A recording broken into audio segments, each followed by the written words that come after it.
अस्सलाम वालेकुम गाइस, उम्मीद करता हूँ आप लोग खैरियत से होंगे। मैं हूँ Abdullah Amanat Mohammadi, founder of AM consultants. Guys, SEO course for beginners का ये हमारा 22वां ट्यूटोरियल है और इसमें मैं आप लोगों को बताऊंगा कि रेल कैनोनिकल कैसे यूज़ किए जाते हैं एसईओ के लिए और उनका क्या फ़ायदा है डुप्लीकेट कंटेंट से बचने के लिए। इसके साथ साथ उसके लिए क्या बेस्ट प्रैक्टिसेस हैं। तो सबसे पहली चीज़ है कि व्हाट इज़ कैनोनिकल टैग। तो ये मैं आपको मिसाल के साथ समझाता हूँ। गाइस, वीडियो में आगे जाने से पहले मैं बताना चाहूँगा कि इस प्लेलिस्ट को एक्सेस कर लें। यहाँ पे ही मैं सारी वीडियोस अपलोड कर रहा हूँ एसईओ कोर्स फॉर बिगनर्स के लिए, और आने वाले ट्यूटोरियल्स भी इसी प्लेलिस्ट में ही ऐड करूँगा और इसका लिंक मैंने वीडियो के डिस्क्रिप्शन में डाल दिया। और साथ ही साथ इस फाइल को भी एक्सेस कर लें। इस फाइल में सारी ट्यूटोरियल्स की डिस्क्रिप्शन है और आने वाले ट्यूटोरियल्स की डिटेल भी इसी फाइल में ही ऐड करता जाऊँगा। अच्छा, तो गाइस, रेल कैनोनिकल क्या है? बेसिकली रेल कैनोनिकल एक टैग होता है जो हम अपनी वेबसाइट के पेजेस पे लगाते हैं, जो गूगल को बताता है कि ये हमारी वेबसाइट का स्पेसिफिक पेज के लिए ये यूआरएल है। ठीक है, तो इसकी मैं आपको एग्जांपल देता हूँ। अगर आपने ये एक्सटेंशन लगाई हुई है तो आप यहाँ पे देखें कैनोनिकल के लिए उसने एक यूआरएल दिया हुआ है। ठीक है, और अगर आप ये चीज़ सोर्स कोड में देखें तो आप जो है कैनोनिकल सर्च करके देख सकते हैं कि स्पेसिफिक पेज के लिए ये हमारा कैनोनिकल होम पेज का यूआरएल लगा हुआ है। ठीक है, तो ये बेसिकली ये एक छोटी सी लाइन ही है, एक टैग है जो हम कोड में अपने सोर्स कोड में रखते हैं हर पेज के लिए और बताते हैं गूगल को कि ये हमारा मेन यूआरएल है। तो आप लोग ये भी कह सकते हैं तो इसमें नई बात क्या है या इसमें कोई ख़ास इम्पोर्टेंट बात क्या है।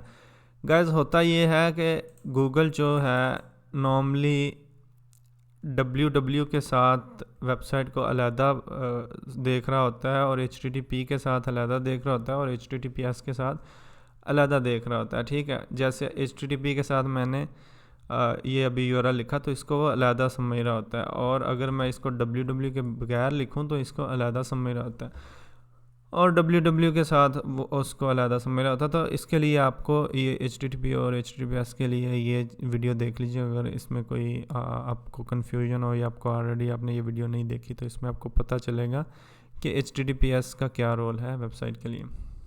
अच्छा, तो गाइस, नॉर्मली जो है गूगल जैसे कि मैंने बताया कि www के साथ वेबसाइट के यूआरएल को अलहदा देख रहा होता है और www के बगैर जो है ना अलहदा देख रहा होता है। इसी तरह http और https की बात है। तो अगर यहाँ पे हम देखें अपनी वेबसाइट के डिफरेंट यूआरएल्स बन सकते हैं, और अगर हम गूगल को बता देंगे कि ये हमारा मेन यूआरएल है जो कैनोनिकल में हम डाला हुआ है, तो गूगल क्या करेगा, उसको समझ आ जाएगी कि इस स्पेसिफिक वेबसाइट पे अगर वो भले वो www वाले यूआरएल पे आया है, गूगल का क्रॉलर भले http आया भले https पे आया, तो वो समझ जाएगा कि इसका मेन यूआरएल यही है और फिर वो इसी को ही रैंक करेगा। ठीक है, तो इस तरह आपके डुप्लीकेट कंटेंट नहीं बनेगा। इसकी मैं आपको एक मिसाल देता हूँ फ़ोटो के साथ। देखें, ये मैंने जो इमेज ओपन किया है इसमें देखें ये 4 पेज हैं और वो चारों का कैनोनिकल कह रहा है कि ये हमारा मेन यूआरएल है, ये हमारा मेन पेज है। तो अब ये चारों की जो वर्थ है या चारों की जो इम्पोर्टेंस है वो गूगल इस स्पेसिफिक पेज को देगा, या कोई भी क्रॉलर है वो समझेगा कि ये इसका मेन पेज है। और ये सिर्फ www और बगैर www के यूआरएल के लिए नहीं होता, ये बहुत सी चीज़ों के लिए होता है। मैं एक और एग्जांपल देता हूँ आपको। देखें, आप एक वेबसाइट पे हैं जिस पे डिफरेंट कैटेगरीज़ हैं, डिफरेंट कैटेगरीज़ में भी आगे उसकी पेजिनेशन लगी हुई है, डिफरेंट पेजेस हैं।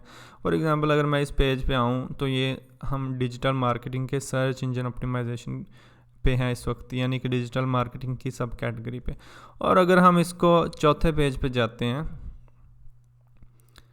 तो आप देखें ये यूआरएल में पेज 4 आ रहा है, और जबकि हम अगर इसका कैनोनिकल देखें तो कैनोनिकल में ये सर्च इंजन ऑप्टिमाइजेशन तक आ रहा है। ठीक है, ये देखें उसने बोला कि यूआरएल इसका ये है लेकिन इसका कैनोनिकल ये है। ठीक है, अब मैं 1 मिनट के लिए आपको दिखाता हूँ इसको सोर्स कोड में जाके, जस्ट दिखाने के लिए कि इसके कैनोनिकल का क्या हिसाब है। तो देखें, हम भले पेज 4 पे थे लेकिन उसका जो कैनोनिकल है उसने उसे बता दिया कि इसका मेन पेज यही है। अगर हम कैनोनिकल नहीं देते तो गूगल ने क्या करना था, हर पेज को अलग-अलग समझ लेना था।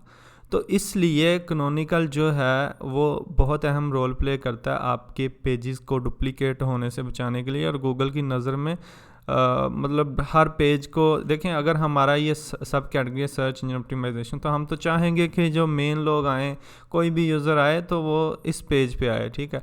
अगर वो दूसरे पेजेस पे जाना शुरू हो जाएगा तो वो बहुत ज़्यादा मतलब उलझन सी बन जाएगी और बहुत ज़्यादा वो अजीब सा सिचुएशन हो जाएगी कि वो सारे डिफरेंट पेजेस कंसीडर किया जा रहा है जबकि उसका मेन पेज तो ये है। तो इसलिए कैनोनिकल की मदद से हम गूगल को और दूसरे सर्च इंजन्स को बता देते हैं कि हमारा मेन यूआरएल ये है और इसी को ज़्यादा इंपॉर्टेंस दे दो। तो वो डिफरेंट पेजेस पे जाएगा और वहाँ पे देखेगा कि इसका कैनोनिकल क्या है और फिर उस पेज को उसका मेन या मेजर पेज कंसीडर कर लेगा, जैसे कि इस फ़ोटो में आप देख सकते हैं, ठीक है। अभी के लिए गाइस इतना ही है इस पे, और यही मेन चीज़ थी। अब मैं नेक्स्ट पॉइंट पे आता हूँ, importance of canonical tag for SEO. ये इम्पोर्टेंट क्यों है एसईओ के लिए? इसकी रीज़न ये है गाइस, एक तो ये डुप्लीकेट कंटेंट से बचाता है, ठीक है, और इसका सबसे बड़ा फ़ायदा यही है। और दूसरा ये होता है कि देखें, एक क्रॉलर आया है और वो उसने देखा HTTP वाला पेज कोई और है और आगे कोई कोड और लगा हुआ है, IDs की कोई और है, www के साथ कोई और पेज है, तो वो इतने ज़्यादा पेजेस को करेगा, क्रॉल करेगा, उनको सेव करेगा और फिर ये बहुत ज़्यादा यानी कि क्रॉलर यूज़ होगा उसके लिए। लेकिन अगर आप उसको कैनोनिकल के ज़रिए बता देंगे कि ये चीज़ मेरी मेन है, हो सकता है कि वो इतने ज़्यादा डुप्लीकेशन की वजह से आपकी साइट को किसी भी पेज को रैंक ना करें और हो सकता है वो सारे पेजेस सर्च इंजन में शो करना शुरू कर दे, उसका भी कोई फ़ायदा नहीं होने वाला। तो आपका जो मेन पेज है उसको करेगा तो ज़्यादा फ़ायदा होगा। तो आप देखें, these pages look the same, do I really need to waste resources crawling them regularly. तो अगर कैनोनिकल नहीं है तो वो रेगुलरली इनको क्रॉल करेगा और रिसोर्सेज जो है ना उसके ज़ाया होंगे और उसका क्रॉल बजट होता है हर साइट के लिए। तो इससे आपकी साइट को भी नुकसान होगा कि सारे फिर पेजेस आपके इंडेक्स नहीं होंगे और फिर यह है कि बहुत ज़्यादा यूज़लेस चीज़ें होती रहेंगी। तो इसलिए कैनोनिकल इंपॉर्टेंट है और इसका बहुत ज़्यादा फ़ायदा होता है एसईओ में। अगर मैं इस साइट की मिसाल दूं, फॉर एग्जांपल ये बिज़नेस लिस्टिंग साइट है, इस पे 1 लाख लोग बिज़नेस अपना लिस्ट कर लेते हैं। अभी तो तकरीबन इतने नहीं है, लेकिन यह है कि हो जाएंगे इंशाल्लाह। तो 1 लाख बंदा अगर बिज़नेस लिस्ट कर लेता है और सारे वहाँ पे यूआरएल में HTTP और HTTPS का सिर्फ इशू बन जाता है कि HTTP को गूगल अलहदा समझ रहा होता है और HTTPS को अलहदा समझ रहा होता है। तो ऐसी सूरत में क्या होगा कि वो 1 लाख की बजाय 2 लाख पेज कंसीडर किए जाएंगे। तो अगर मैंने उसको कैनोनिकल दिया होगा तो वो सिर्फ 1 लाख ही उसको समझेगा और जो मेरे मेन पेजेस हैं उन्हीं को अपने पास सेव करेगा, उन्हीं को ही रैंक करेगा, ठीक है। ये इसकी इंपॉर्टेंस। अब नेक्स्ट पॉइंट है जी, how to use rel canonical tag. देखें, ये कोई ज़्यादा मुश्किल नहीं होता। लाइक कुछ साइट्स हैं जैसे वर्डप्रेस, इसमें तो ऑटोमेटिकली जो प्लगइन्स होते हैं जैसे योस्ट है या ऑल इन वन एसईओ या और भी रैंक मैथ है या और जो प्लगइन्स चल रहे हैं आजकल मेन, तो वो खुद ही उठा लेते हैं आपका कैनोनिकल। जैसे मैं आपको एग्जांपल दूं, कोई भी पेज ओपन कर लेते हैं, जैसा कि मैंने ओपन किया how to start writing content for a blog, ठीक है। तो इसमें आप देखें यहाँ पे इसने कैनोनिकल लगाया हुआ है, हमने इसको ऐड नहीं किया, उसने बाय डिफ़ॉल्ट उठा लिया।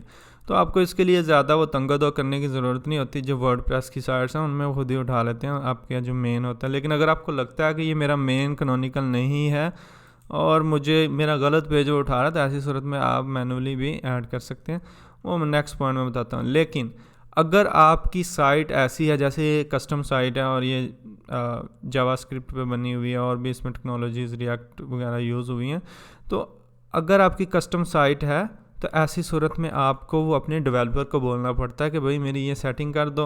अब देखें, मैंने अपने डेवलपर को बोला जो कैटेगरीज़ हैं उनका मेन यूआरएल ही उसका कैनोनिकल होगा, भले उसकी 50 आगे पेजेस हैं।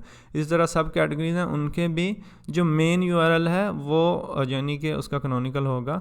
तो इसलिए उसने ऐसी सेटिंग कर दी कि वो अब खुद ही यानी कि ऑटोमेटिकली उठा रहा है। तो इस तरह आप अपने डेवलपर को बोल के कर सकते हैं। नेक्स्ट पॉइंट है जी, हाउ टू ऐड और चेक कैनोनिकल टैग्स। चेक करने का तरीका मैंने आपको बता दिया। एक तो ये एक्सटेंशन मैं पहले भी बता चुका हूँ, डिटेल्ड ऐसी एक्सटेंशन ये लगा लेंगे तो यहाँ पे शो कर देगा आपका कैनोनिकल। दूसरा तरीका ये है कि आप इसके सोर्स कोड में चले जाएं, कंट्रोल U करके या फिर राइट क्लिक करके व्यू पेज सोर्स, और इसका कैनोनिकल देख सकते हैं आप, जस्ट अ मोमेंट, ये रहा इसका कैनोनिकल। ठीक है, अब पॉइंट ये है कि ऐड कैसे करते हैं। देखिए मैं इस पेज को एडिट करता हूँ, मैंने जैसा कि बताया कि वर्डप्रेस तो खुद ही प्लगइन्स वगैरह उसको ऑटोमेटिकली ऐड कर देते हैं, लेकिन अगर आपकी साइट पर नहीं आ रहा तो आप क्या कर सकते हैं, ये प्लगइन जो है भले आपका योस्ट है उसमें भी एडवांस्ड सेटिंग में जाके आपको कैनोनिकल यूआरएल का ऑप्शन मिल जाएगा, वहाँ पे आप कैनोनिकल यूआरएल ऐड कर दें जो आप करना चाह रहे हैं। या अगर आप चाह रहे हैं कि ये मेरा मेन नहीं है तो यहाँ पे आप कोई और यूआरएल भी ऐड कर सकते हैं, तो ऐसी सूरत में ऐड करके आप अपडेट कर देंगे तो आपका यूआरएल ऐड हो जाएगा। ठीक है, बोनस टिप क्या है जी, बोनस टिप गाइस ये है कि गूगल आपकी साइट को डुप्लीकेट से बचाने के लिए सिर्फ कैनोनिकल को ही नहीं देखता, और भी चीज़ें देखता है। तो मैं चाह रहा था कि उनके बारे में बता दूं। ठीक है, पहली चीज़ ये है कि गूगल देखता है कि इसका कैनोनिकल क्या है, इसने कौन सा दिया हुआ है, फिर उस पेज को इम्पोर्टेंस देता है। दूसरी चीज़ गूगल क्या देखता है कि ये इसकी रीडायरेक्शन कहाँ पे लगी हुई है। अगर तो HTTP वाले HTTPS पे जा रहे हैं तो यानी SSL सर्टिफिकेट आपने बाय किया और उस पेजेस पे जा रहे हैं तो गूगल उनको ज़्यादा इंपॉर्टेंस देगा। इसी तरह इंटरनल लिंकिंग में आपने जो ज़्यादा URLs यूज़ किए हुए हैं गूगल उनको भी आपकी प्रेफरेंसेस के लिए या प्रेफर करेगा। ठीक है, इंटरनल लिंकिंग के बारे में अगर आपको नहीं पता तो यहाँ पे मैंने बहुत अच्छी वीडियो की थी, what is internal linking and how to add internal links. ठीक है, तो ये देख लीजिएगा। अच्छा जी, इंटरनल लिंकिंग को भी गूगल फॉलो करता है आपकी साइट के URLs को प्रीफर करने के लिए, और किन को ज़्यादा इंपॉर्टेंस देनी है URLs को उनको देखने के लिए।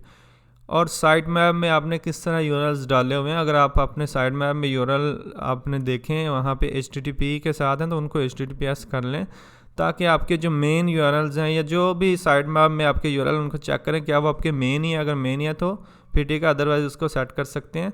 और साइट मैप पे वीडियो आएगी इंशाल्लाह, लेकिन अभी के लिए ये है कि साइट मैप से भी गूगल आपके URLs को देख के फिर उस हिसाब से टॉप पे लेके आता है।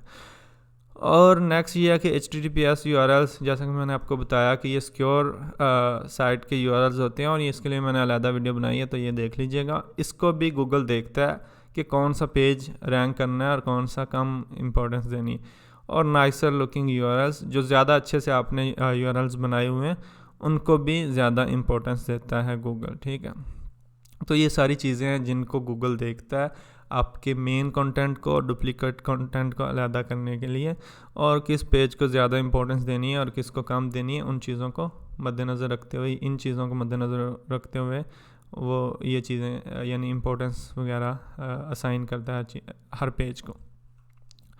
अच्छा, तो गाइस आज का ट्यूटोरियल आई थिंक मैंने सारे पॉइंट्स कवर कर लिए हैं, और इंशाल्लाह नेक्स्ट ट्यूटोरियल में मिलेंगे। उतनी देर तक हमारा चैनल सब्सक्राइब कर लें और ये प्लेलिस्ट भी एक्सेस कर लें और शेयर कर दें वीडियो लोगों के साथ, और लोगों को भी बताएं ताकि वो भी देखें वीडियोज़ और हमें भी फ़ायदा हो और उनको भी फ़ायदा हो।